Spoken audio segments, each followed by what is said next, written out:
By 2017, we ran out of, amongst other things, money. Ricardo has been with me since day one, so he's one of the original people I hired. But I sat down the team and I said, guys, I'm so sorry. I've just run your last payroll and I have this, like $200 left in my checkings account. We're developing something, a technology that keeps people healthier for a longer period of time, right? We're doing a good thing.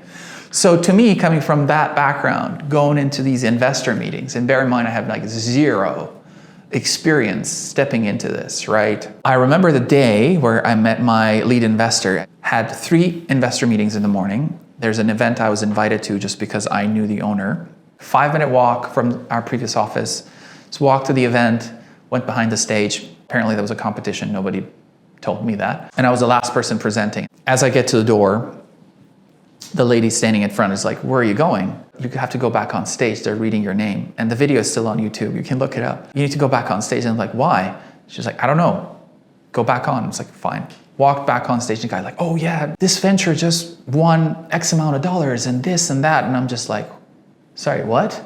But the issue I discovered at that point was it's really hard for someone who comes from the background of like, oh, I want to do good in this world and build this technology to make sense and find the financial support for their projects to move forward. And that's one of the reasons why 9 out of 10 startups fail. They can't get to the cash that they need in time or the business model to self-sustain in time. So that's why 9 out of 10 startups fail. As I'm talking to people, I see this lady standing on the stage in my peripheral vision. And then she comes up to me afterwards and she's like, yeah, I really like what you're doing.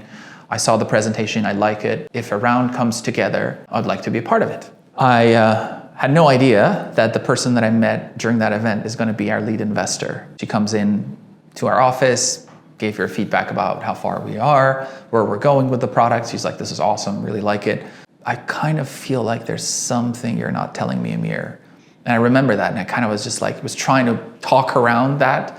Because if you go to someone as an investor and say like, oh, by the way, we only have 30 days worth of money left and we're going out of business, they are gonna run in the other direction. But she's like, I kind of feel like there's something you're not telling me. And I'm like, okay, just, it's gonna come out anyway. So like, yeah, so this happened. Unfortunately, traction is good. We have the traction. We don't have the money to support it.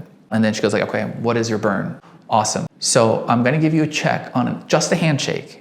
I'm going to give you a check for 2 months. You go out there, put a round together, and if it comes together, awesome, I want to be a part of it. If it doesn't come together, you can always pay me back. And I'm like, wow, that's unheard of. Never seen anybody do that. So then went back, got multiple term sheets. It's funny because the male investors it's a male-dominated kind of position, so to speak, or it's a firm that takes the lead. So I take a lot of pride in saying like, oh yeah, our lead investor is actually a woman.